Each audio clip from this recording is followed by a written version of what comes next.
L'anime commence par montrer l'atmosphère sombre de la forêt la nuit alors qu'une jeune noble nommée Charlotte Evans s'enfuit, poursuivie par les gardes.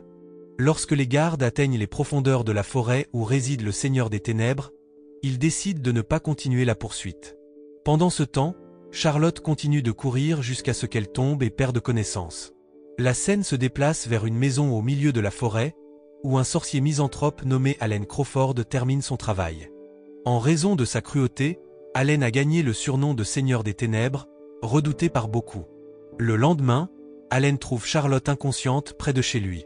Réalisant que la jeune fille est poursuivie par les gardes, Allen les combat immédiatement. Les gardes menacent alors Allen de livrer Charlotte, mais il refuse. Allen finit par enlever sa capuche, révélant aux gardes qu'il est le Seigneur des Ténèbres. Tous les gardes se prosternent immédiatement, et Allen utilise sa magie pour effacer la mémoire de tous les gardes avant de leur ordonner de partir. Quand Charlotte reprend connaissance chez Allen, elle s'inquiète qu'il ne l'accepte pas dans sa maison car son visage est partout dans le royaume comme une fugitive. Cependant, Allen tente de rassurer Charlotte en lui disant qu'il l'aidera à se cacher des gardes. Il utilise même sa magie pour forcer Charlotte à rester chez lui en tant que servante. Une fois calmée, Charlotte explique qu'elle est devenue une fugitive après que le prince, son fiancé, l'a accusée d'un crime qu'elle n'a jamais commis. Tout le monde a cru les accusations de son fiancé, et Charlotte a été chassée pour être emprisonnée. En entendant cela, Allen réalise que Charlotte a probablement été piégée afin que ses fiançailles soient annulées. Quelque temps plus tard, Charlotte commence à travailler comme servante chez Allen. Malgré son statut de noble, elle semble douée pour diverses tâches ménagères, ce qui aide beaucoup Allen.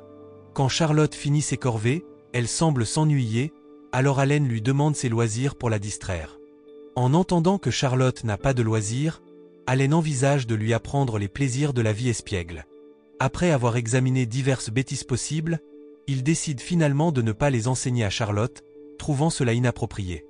Le lendemain, Charlotte demande à Allen de lui donner plus de travail. En entendant cela, Allen admire Charlotte, mais parce qu'elle travaille trop dur, il lui demande de se détendre. En même temps, une factrice nommée Miasha Bastetto arrive pour livrer des commandes pour Allen. Pour éviter les ennuis, Allen tente de cacher l'identité de Charlotte. Malheureusement, comme le visage de Charlotte a été publié dans les journaux, Miasha reconnaît qui elle est vraiment. Néanmoins, Miasha décide de ne pas s'impliquer dans les problèmes de Charlotte, préférant le confort de ses clients. À ce moment, Allen demande à Charlotte de commander quelque chose que Miasha pourrait livrer plus tard. Voyant la confusion de Charlotte dans le choix d'un article, Miasha lui suggère de refuser l'offre d'Allen. Miasha dit même que Charlotte pourrait frapper Allen s'il continue à la forcer. En entendant les mots de Miasha, Allen a l'idée d'acheter un sac de frappe que Charlotte pourrait utiliser pour évacuer sa colère. Après l'arrivée de l'objet, Allen demande à Charlotte de frapper le sac en imaginant qu'elle frappe son ex-fiancé. Bien qu'Allen ait mis une photo de l'ex-fiancé de Charlotte sur le sac de frappe, Charlotte admet qu'elle ne peut pas le faire. Allen tente alors de faire comprendre à Charlotte qu'elle ne doit pas réprimer ses émotions. Comme Charlotte continue de refuser, Allen utilise sa magie pour la forcer à donner un coup de poing, qui finit par frapper Allen au visage. Bien qu'Allen doive supporter la douleur du coup de poing de Charlotte, l'incident fait réaliser à Charlotte qu'elle doit être plus honnête avec ses désirs et se valoriser davantage. Malheureusement, quand Allen lui offre une boisson, Charlotte laisse encore le choix à Allen. Alors il lui donne délibérément une potion médicinale pour qu'elle choisisse la boisson qu'il avait proposée. Au milieu du goûter, la demi-sœur cadette d'Allen, Eruka Crawford, vient rendre visite.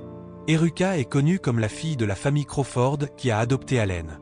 Bien qu'il ait grandi comme demi-frère et demi-sœur, Allen et Eruka sont assez proches, et Eruka n'hésite pas à taquiner Allen et Charlotte en pensant que Charlotte est la petite amie de son frère. En entendant cela, Allen et Charlotte nient l'hypothèse d'Eruka. Allen explique aussi qu'il cache Charlotte, qui a échappé au royaume, et qu'il prévoit de lui apprendre à profiter de la vie. Après avoir entendu cela, Eruka raconte avec enthousiasme à Charlotte diverses choses que les filles font habituellement. Sans réfléchir à deux fois, Eruka invite alors Charlotte à se promener en ville. Avant de partir, Allen utilise sa magie pour changer la couleur des cheveux et l'apparence de Charlotte afin qu'elle ne soit pas reconnue par les gardes. En arrivant dans un magasin de vêtements, Charlotte essaie plusieurs tenues pour sa sortie, y compris une tenue sexy qui hypnotise brièvement Allen. Ne se sentant pas à l'aise dans la tenue sexy, Charlotte décide d'essayer autre chose. En attendant que Charlotte change de vêtements, Eruka mentionne qu'elle enquêtera sur le royaume d'où vient Charlotte, mais Allen interdit à sa sœur de le faire. Peu de temps après, Charlotte sort en portant une tenue avec le dos ouvert, révélant les cicatrices de la torture qu'elle a endurée. En voyant cela, Allen change d'avis et décide d'enquêter sur les raisons pour lesquelles Charlotte est devenue une fugitive et de se venger de ceux qui l'ont traitée injustement. À ce moment-là, Allen demande l'aide d'Eruka pour mener l'enquête. Après avoir trouvé une tenue appropriée pour Charlotte, Allen prévoit de lui apprendre à s'amuser en achetant tout ce qu'elle veut. Malheureusement, la plupart des articles achetés par Allen sont inutiles, ce qui agace Eruka et provoque une dispute entre les deux frères et sœurs. Un peu plus tard, Allen et les autres continuent leur promenade et arrivent dans une boutique d'accessoires où Allen achète une barrette pour Charlotte. Bien qu'elle soit peu coûteuse, Charlotte est heureuse de recevoir la barrette de sa part. Sur le chemin du retour, plusieurs voyous bloquent soudainement Allen et ses compagnons, essayant de séduire Charlotte en lui offrant des accessoires plus chers. Au début, Allen hésite à s'occuper des voyous, mais après que certains d'entre eux dépassent les limites, Allen décide de leur donner une leçon. Quand leur chef, un sorcier nommé Magu, voit ces hommes se faire battre, il confronte finalement Allen. À ce moment-là, Allen se présente comme le seigneur des ténèbres, ce qui pousse Magu, qui le connaissait apparemment, à se prosterner immédiatement et à implorer le pardon. Un autre jour, Eruka et Miasha rendent visite à Allen et sont perplexes en voyant Allen frustré parce que Charlotte veut se promener seule en ville après qu'il ait payé pour son travail. Allen admet qu'il s'inquiète pour la sécurité de Charlotte car il y a beaucoup de voyous en ville. Pour la sécurité de Charlotte, Eruka suggère que tous les trois la suivent discrètement et la surveillent de loin. Allen accepte la suggestion de sa sœur, alors lui et les autres suivent immédiatement Charlotte, qui semble se perdre et entrer dans une zone dangereuse où se rassemblent souvent des criminels. Ne voulant pas déranger Charlotte, Allen choisit de combattre les criminels et les oblige à être gentil avec Charlotte à son passage.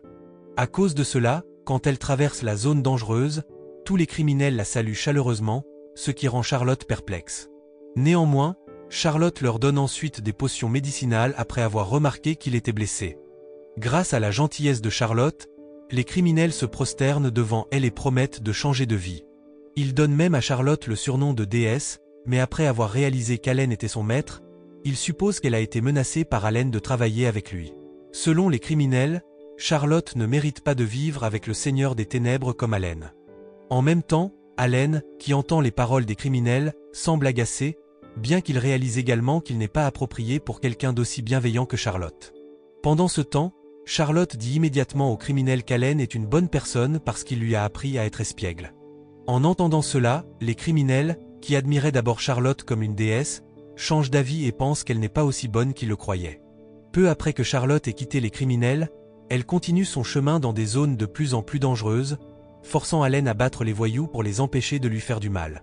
Grâce à ses actions, Charlotte peut retourner chez Allen en toute sécurité. En même temps, Allen rend la ville plus paisible après avoir battu les voyous. Ce soir-là, Allen dit à Charlotte qu'il prévoit de partir en vacances avec elle le lendemain et lui demande où elle veut aller.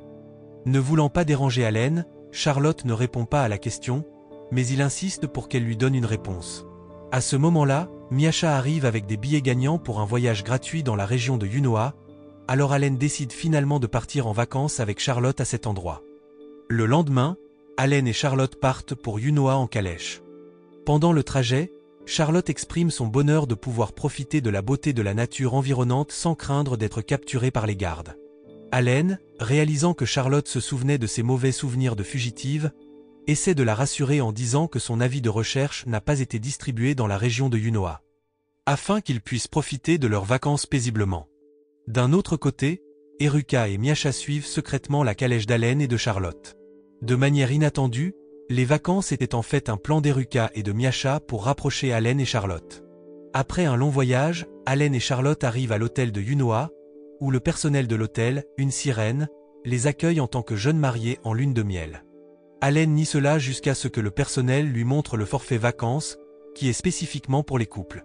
Bien qu'Allen aurait pu changer le forfait vacances, il décide de ne pas le faire parce que le forfait pour couple offre les services les plus luxueux. Cette décision rend Charlotte mal à l'aise. Peu de temps après, Allen et Charlotte sont dirigés vers les installations de bains publics, où Charlotte doit porter un maillot de bain qui rend difficile pour Allen de penser clairement. Néanmoins, il essaie de rester calme pour qu'ils puissent tous les deux profiter de leurs vacances. Après avoir profité des services de bains publics, Allen et Charlotte sont surpris de trouver la chambre décorée pour les couples. En même temps, Eruca et Miacha, qui sont dans la chambre voisine, essaient d'espionner Allen et Charlotte. Peu de temps après, juste avant d'aller se coucher, Allen jette un sort qui fait que tout le monde autour de lui, y compris Eruca et Miacha, tombe dans un sommeil profond. Le lendemain, Allen emmène Charlotte au zoo, ce qui la rend heureuse car elle peut jouer avec les monstres mignons qui s'y trouvent. Pour exaucer le souhait de Charlotte, Allen essaie de dompter certains monstres du zoo, sans se rendre compte qu'elle jouait déjà avec divers monstres de la région. En voyant cela, Allen pense que Charlotte a un talent pour être une dompteuse de monstres, même pour des monstres de haut niveau comme Fenrir. À ce moment-là, un membre du personnel du zoo vient demander de l'aide à Allen et à Charlotte, qui sont considérés comme des dompteurs de monstres, pour s'occuper d'un louveteau de Fenrir en furie. En arrivant à la cage, le gardien du zoo explique qu'ils ont du mal à soigner un louveteau de Fenrir nommé Lu parce qu'elle continue de se déchaîner. Apparemment, Lu était devenue une cible pour des chasseurs illégaux et avait été séparée de sa mère, rendant difficile son apaisement. Après cela, Allen essaie de parler à Lu, mais ses efforts sont vains car elle ne peut pas se calmer, même si la mère Fenrir est en route pour récupérer Lu. Le personnel du zoo a besoin de soigner les blessures du louveteau de Fenrir avant l'arrivée de la mère. Réalisant que la rage de la mère Fenrir pourrait mettre en danger les habitants de la ville, Allen décide de confronter la mère Fenrir qui approche. Pendant ce temps, Charlotte demande à Allen la permission de parler au louveteau de Fenrir parce que, pour la première fois, elle veut faire quelque chose pour quelqu'un d'autre. En sachant cela, Allen accepte et part pour intercepter la mère Fenrir. En atteignant la zone montagneuse, Allen essaie d'empêcher la mère Fenrir de se diriger vers la ville. Pendant la bataille, un monstre capybara nommé Gozetsu, connu comme l'un des monstres les plus puissants, apparaît et attaque Allen.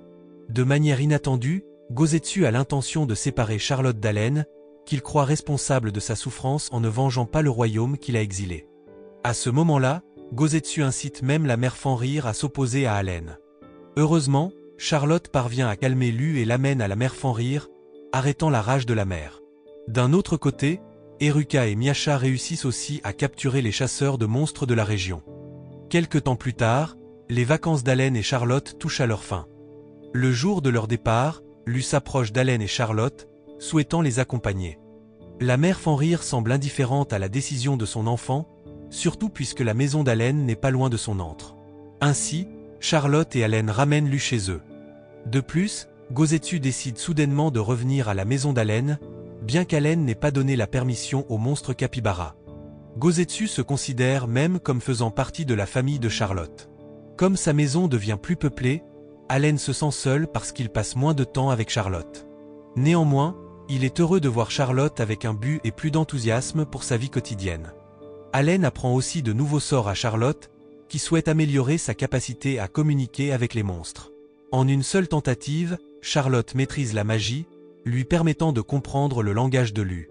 Pour célébrer le succès de Charlotte dans la maîtrise de la nouvelle magie, Allen construit délibérément un bain spécial pour elle, mais Gozetsu l'utilise en premier. Ce qui pousse Allen à demander au monstre capybara de quitter le bain immédiatement. Rapidement, Gozetsu utilise sa technique et se transforme en forme humaine. À ce moment-là, Allen et Charlotte sont choqués de voir cela parce qu'ils ne s'attendaient pas à ce que Gozetsu puisse se transformer en une femme adulte. Après avoir terminé son bain, Charlotte remercie Allen pour le cadeau, mais il dit simplement qu'il pourrait construire une piscine plus grande dans le jardin. À ce moment-là, Allen raconte aussi l'histoire de son arrivée dans la maison, qui avait été longtemps négligée. Allen avoue qu'il n'a jamais rencontré le propriétaire précédent de sa maison, mais selon les rumeurs, le propriétaire précédent avait soudainement disparu sans laisser de traces.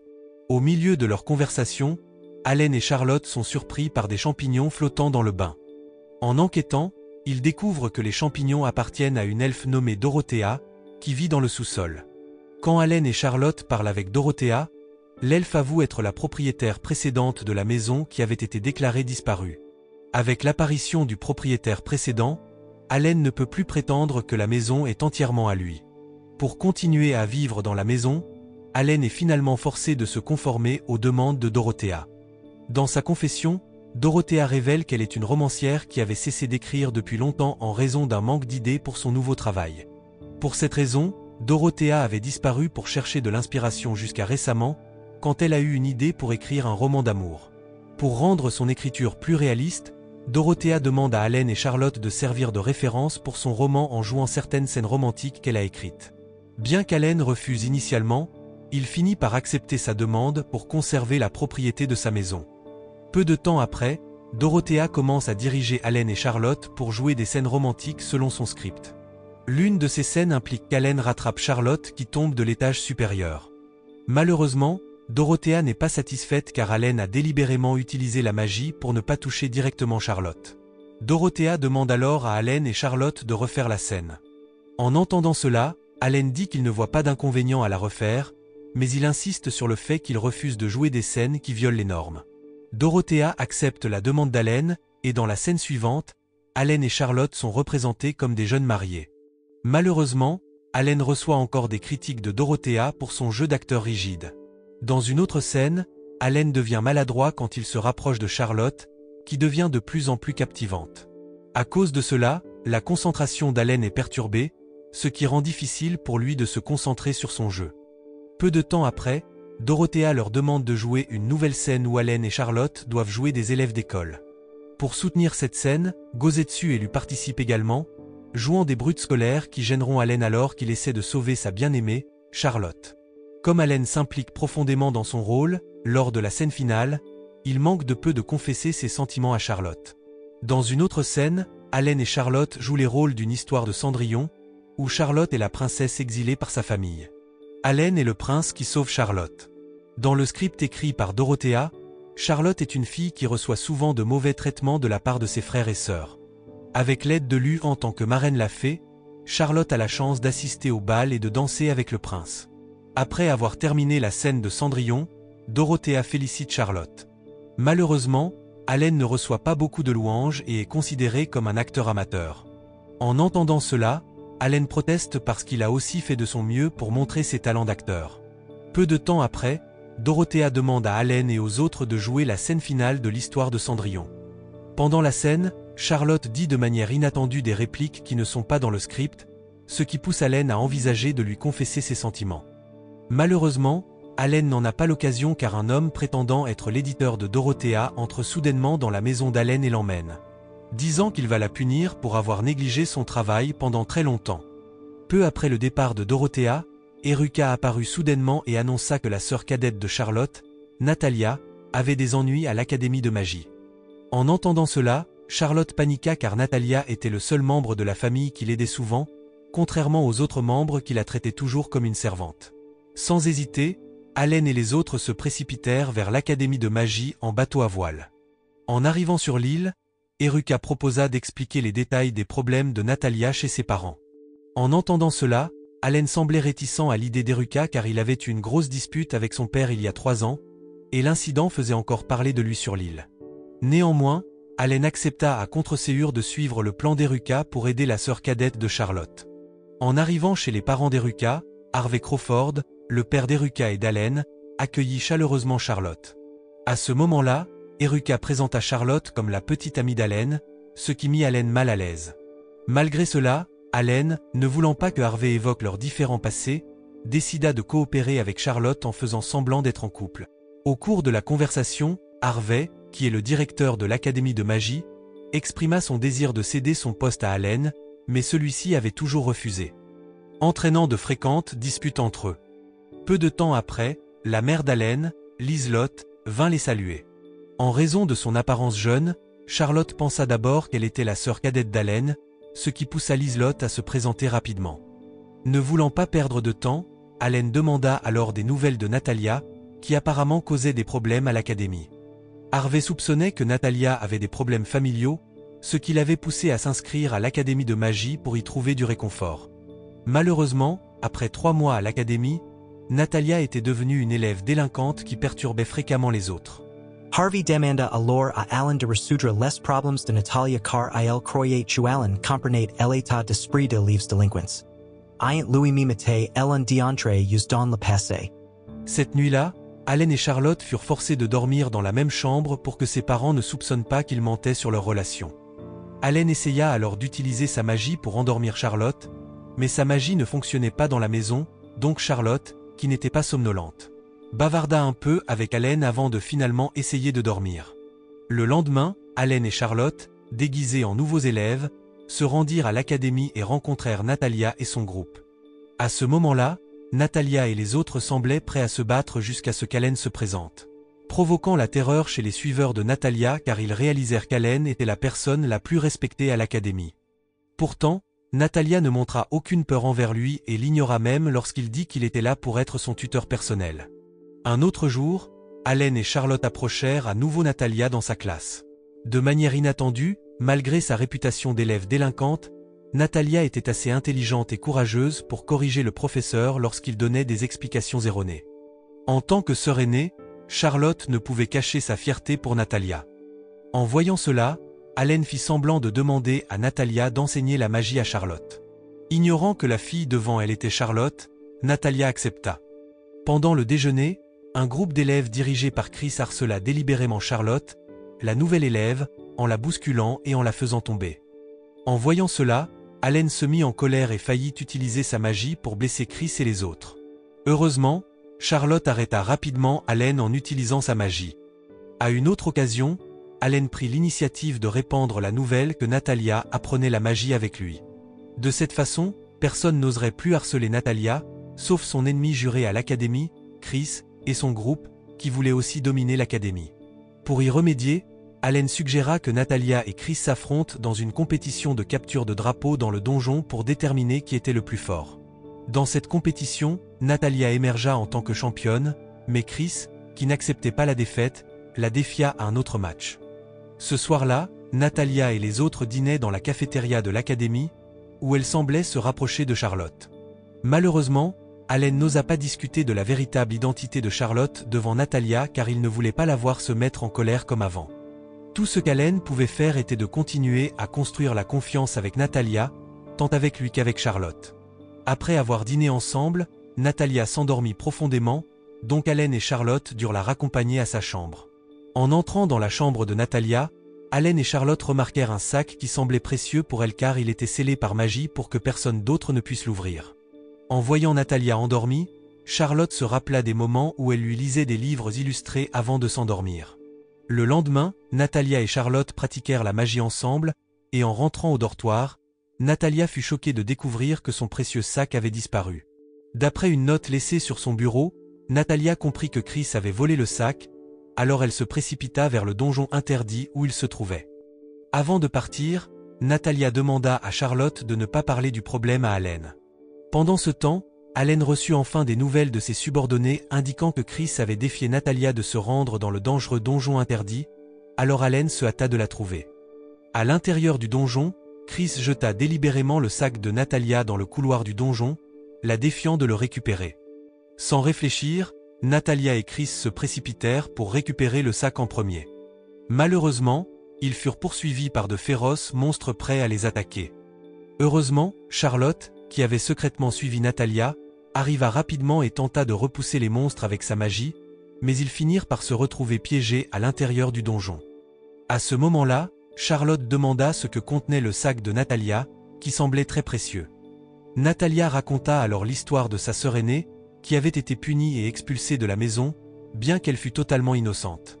Natalia avoua qu'elle ne pouvait pas pardonner à sa famille d'avoir été si injuste envers sa sœur aînée, alors elle gardait toutes les affaires de sa sœur dans le sac pour retrouver sa trace.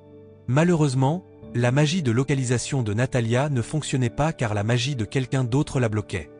Elle supposait donc que sa sœur aînée était retenue captive par quelqu'un.